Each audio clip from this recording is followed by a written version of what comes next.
Does Disney World have the best theme park in the world? A lot of people seem to think so. In fact, if you actually do rank the theme parks by their attendance, Magic Kingdom is the single most attended theme park in the entire world. In 2024, they saw almost 18 million visitors to Magic Kingdom alone. But the race for top theme park in the world is a lot more competitive than you might think. What pops into your head? Likely Disney. And to be fair, Disney earned that reputation. Disneyland, which by the way is second only to Magic Kingdom with over 17 million visitors in 2024, was the original theme park. It redefined what an amusement park could be and invented the concept of a theme park. But of course, best isn't Universal.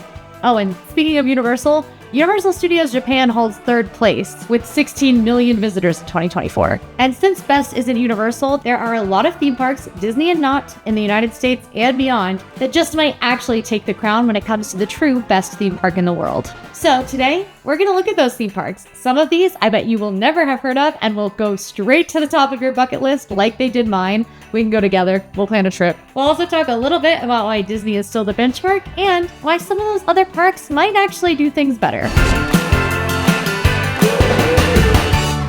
Walt Disney fundamentally changed the theme park industry in 1955 when Disneyland opened. It introduced the idea that a park could be more than a collection of rides. It could be a fully immersive, story-driven experience, something that had really never been done before. And when Walt Disney World opened and began to expand in the 1970s, it further cemented this idea that entire destinations could be built just around theme parks. And now there's people whose whole jobs are built around theme parks because they work there, or even weirder, make content about them.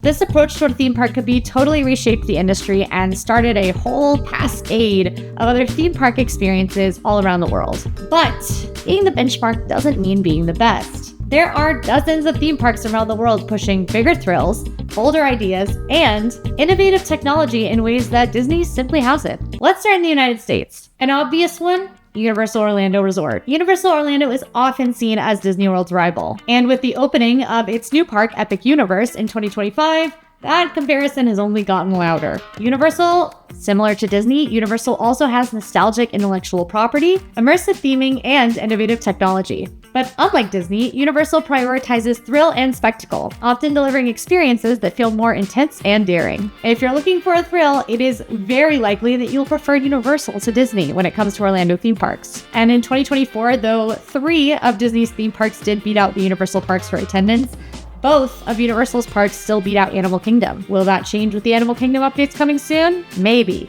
But how will Epic stack up?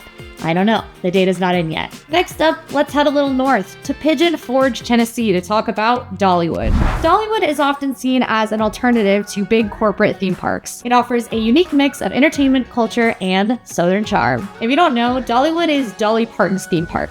Yes, for real, and yes, that is as awesome as it sounds. Dollywood also has rich Smoky Mountain theming, live shows, and seasonal festivals. But unlike larger parks, the place that Dollywood shines is in its hospitality, authenticity, and experiences that feel personal and rooted in tradition. If what you want out of a vacation destination is family fun, music, and Southern charm, especially in a beautiful mountain destination, Dollywood will probably win out for you. And the plan is for me to make the trek to Tennessee to meet up with my very dear friend Emma for us to make some Dollywood content for the channel, so keep an eye out for that. Oh, here's one to talk about. Legoland. There are a few of these. There's one in Winter Haven, Florida, one in Goshen, New York, and one in Carlsbad, California. These parks are designed specifically for families with younger children. About 2 to 12 years of age is the ideal age range here. And almost every single ride is accessible to small children.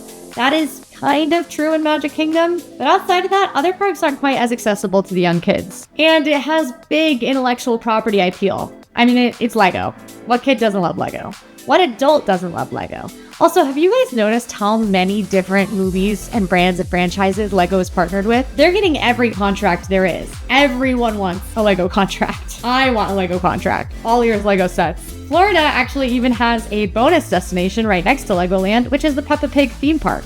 And that Winter Haven destination has an added historical element and natural element with Cypress Gardens, which is a botanical garden and kind of the first amusement park in the Orlando area, famous for ski shows, beautiful botanical gardens, And the Botanical Garden is still there at Legoland. It's not really a vacation destination so much as something you would add to another trip or you'd need to live near. These parks emphasize interactivity, accessibility, and a manageable park size. With Legoland, this isn't a universal best so much as a better experience for its target audience. Also, Legoland has moved to push the limit when it comes to their technological advancement. They even opened what my friend Breedlove called Guardians of the Galaxy Jr.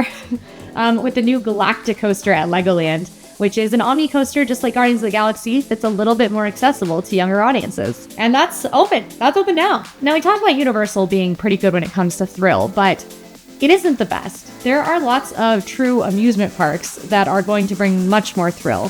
One of them, pretty nearby to Disney World, is Busch Gardens in Tampa, Florida. It's about an hour and a half away. It is named the coaster capital of Florida. Sorry, Universal. Sorry, Disney. Your coasters aren't cutting it when it comes to Busch Gardens. Similar to Animal Kingdom, this one combines rides with animal exhibits, and it's known for having lower crowds and shorter wait times. One of the biggest complaints about Disney is how crowded it is, how expensive it is, and that has made it completely inaccessible to some folks, and it's made some folks make the choice to not return. In those cases, more affordable, low-crowd amusement parks like Busch Gardens can help fill that void and might just become a new best for them. But Florida does not hold the king of all coasters, because we need to talk about Cedar Point in Sandusky, Ohio. Cedar Point is known as America's roller coast. It prioritizes ride innovation, quantity, and intensity over theming. Listen, I'm a theme girl. I love theme, but some folks just want a coaster, and that is okay too. This is a clear example of an experience that Disney does not seek to replicate at all, and it's just not their niche, which means for adults and teens who are seeking an adrenaline-focused trip,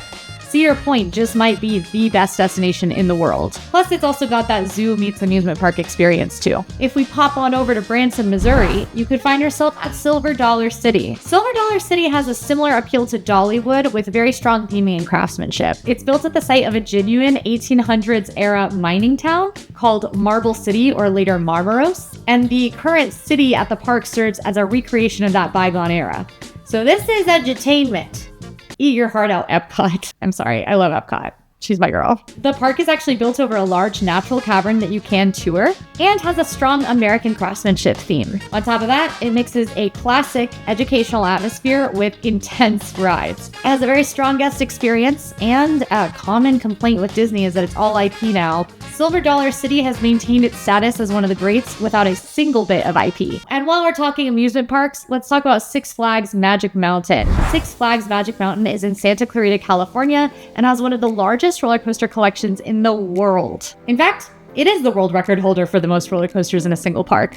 How about that? Very minimal storytelling here, but a lot of rides. Really, it's kind of the opposite of Disney's design, focusing on something completely different. But enough about the US. Let's go international. Let's talk about the non-Disney parks overseas. Now, yes, there are Disney parks overseas. There's Hong Kong Disneyland, videos on the channel. Disneyland Paris, videos on the channel. Tokyo Disneyland, videos on the channel, and Shanghai Disneyland, hopefully one day videos on the channel. They're not there yet. And Disney has added a few international destinations to its portfolio without the theme parks, like with their Adventures by Disney travel program or with their cruise ships, like the brand new Disney Adventure sailing out of Singapore. Either way, videos of Singapore and more videos of Disneyland Paris coming to the channel soon. Me and Emma leave very soon for an absolutely bonkers around the world trip where we will literally be flying around the world in 9 days, from Orlando to San Francisco to Singapore to Istanbul to Paris to Reykjavik, Iceland, and then back to Orlando. And yes, we'll be making videos the whole time. But the best theme park in the world might not have anything to do with Disney. It might be one you've never heard of. And it just could be international, because there are some bonkers parks internationally. First, let's talk about Universal Japan. Now, this one outranks every single park in the world, all of Disney's parks globally, except for Magic Kingdom and Disneyland, as the third most attended park. This is considered to be the best Universal park in the world. It has very strong IP theming, featuring the original Super Nintendo world that spawned clones of that in Hollywood and Orlando. Japan's version, however, remains the original and most expansive. Now, that said, other parts of the park do feel a little less themed and less cohesive compared to the nearby Tokyo Disney Sea, for instance. That said, the technological innovation and the no-limit attitude of Universal Studios Japan has landed it as a favorite in the world of theme parks, It was actually even the 2025 Applause Award winner for its immersive, innovative, and high-quality guest experience. But a warning, it is known for extreme crowds due to its compact layout. Also, Universal Studios Japan does tend to get new stuff first. It was recently announced that a Pokemon experience is coming to Universal Japan, though there isn't a lot of detail yet, but it did note that it will then roll out to international locations. What is it? Gotta catch 'em all. Let's head to Rust, Germany next to go to Europa-Park. Now, maybe you've heard of this one, and if you haven't, buckle up, baby. This park is awesome. This one is frequently cited by industry professionals as one of the best parks in the world. So when it comes to those who are the theme park people, Europa wins. It is a family-owned park, and it's kind of similar to Epcot. It is divided into detailed European countries, offering unique culinary experiences and architecture for you to explore. There are 6 themed hotels that do offer early admission, 14 roller coasters, and 100 attractions. For reference, Magic Kingdom has about 40 attractions. If you let them get away with listing things like the horses on Main Street, it's closer to like 50. But it's not 100. Europa-Park also has a much higher ride capacity relative to its attendance than any Disney park. So even on peak days, wait times for major rides rarely exceed 60 minutes, while top-tier Disney attractions hit 120 plus minutes like multiple times a week. A lot of people say that Europa feels like a hybrid of Disney and Universal without any IP. Not too far away in Staffordshire, England, is Alton Towers, the UK's largest theme park. This park is a thrill-focused park built around innovation, and it's known for pioneering unique coaster concepts and prioritizing ride experience over spectacle. It features very intense rides like one ominously named the Smiler and Nemesis Reborn, much more intense than Disney rides. Another one with a nice historical background is that Alton Towers was built around a real 19th century Gothic mansion and historic gardens. Warning, it's extremely hilly if you happen to head to Alton Towers. A lot of walking is required. And another warning is that while this one does have a foothold as one of the best in the world, some sources claim it's declining a bit due to operational changes and financial pressures. Oh my gosh, this is probably my bucket list park.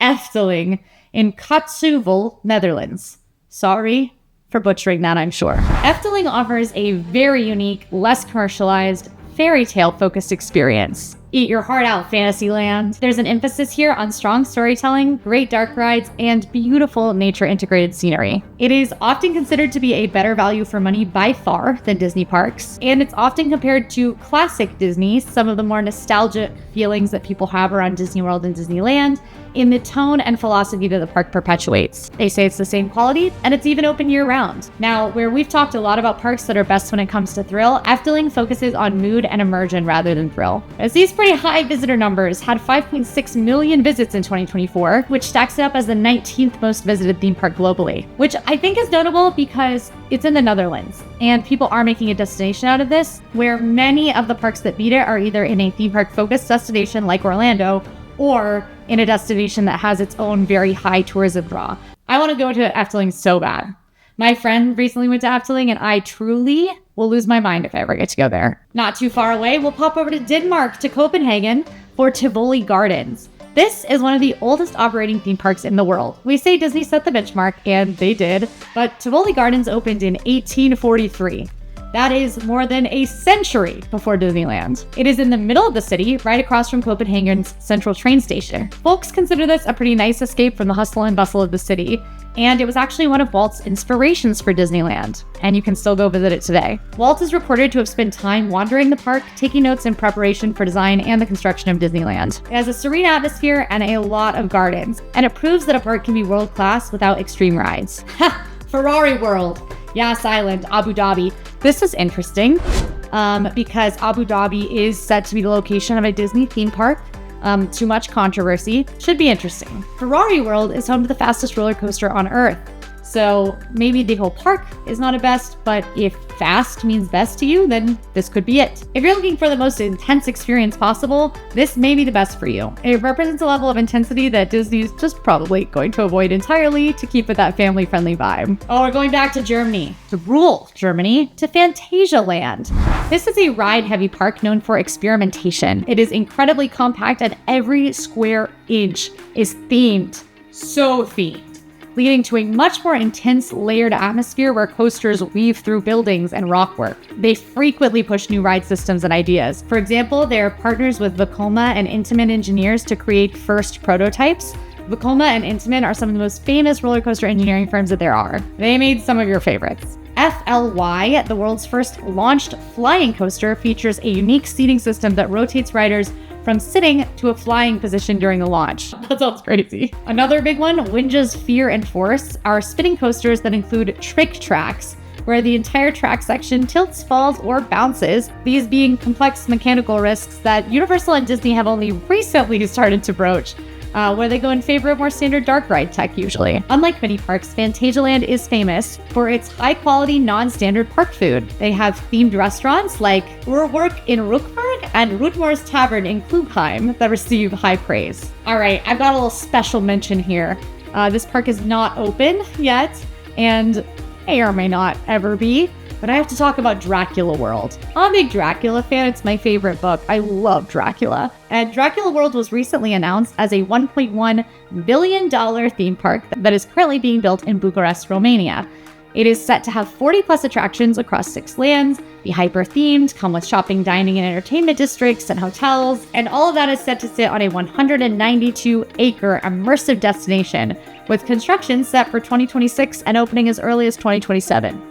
Now that said, all the concept art is extremely AI, and it just seems like a little bit too big of a promise for them to be able to deliver on. That said, it does have some really big names in the theme park industry behind it, so we'll see. I don't know. I'm not getting my hopes up. I'm doubtful. I need to see more proof of Dracula World before I get too excited. And if it opens, I'll just move to Bucharest. So that'll be easy. Well, let's really get down to the nitty-gritty of which theme park is the best. If you're part of the theme park community, you've probably heard reviewers and industry insiders claim that the international parks just do it better than US parks. And in many ways, that argument does hold some weight. Outside the United States, parks often allow designers to focus on original storytelling instead of relying solely on IP. One example is Tokyo Disney Sea, which did a lot more world building than Disney has done in years. Plus, as an easy Disney to Disney example, attractions and new lands in Tokyo do tend to have a bit more pizzazz than attractions and new lands in Disney World and Disneyland. Also, internationally, these parks do tend to take more engineering risks, resulting in bolder ride systems and higher thrill levels. They're pushing boundaries that Disney tends to avoid. Disney likes to stick to validated and researched ride systems that have been done somewhere before, or variations on things that have been done very similarly somewhere else, while international parks like to push the limits a bit more. So yes, while Disney did establish that benchmark, a lot of international parks are doing a lot of work to evolve beyond it. So when it comes to choosing the right bucket list park for you, it really is about your priorities. That's how you're going to decide your best. Because talking about these theme parks is a little bit like comparing apples to oranges. Every theme park has something that makes it special, that makes it the best. If you're looking for thrills, you might seek out Six Flags, Cedar Point, or Alton Towers. Whereas if you're looking for theming, like me, Disney and Universal are going to stay strong, and Efteling might be top of your bucket list like it is mine. Oh, I want to go to Efteling so bad. So while Disney is well-rounded, that doesn't mean it's going to be the #1 best for everyone. And even if it is the best for you, if you love those parks and want to feel what it feels like to fall in love with one again, then one of these other destinations within the US, maybe closer to home, or tacked on to a bucket list trip that you get to go on in a few years, could be an option worth considering. So tell me in the comments which of these theme parks moved to the top of your bucket list, and tell me your favorite theme park as it stands. Mine is Epcot, although I don't know that that's the best. I think I'm just very, very nostalgic. But I'm gonna go with it. I'm going Epcot best, Efteling top of my bucket list. Also, if you are still here, please drop this secret code in the comments so I know you made it all the way. And remember, if you want more global fun, you're definitely going to want to hit that subscribe button so you don't miss our Around the World in 9 Days trip that is coming to the channel soon. We upload lots of cool theme park information, tips, and more from all over the world all week because we are serious about fun. I'll see you guys next time. Bye!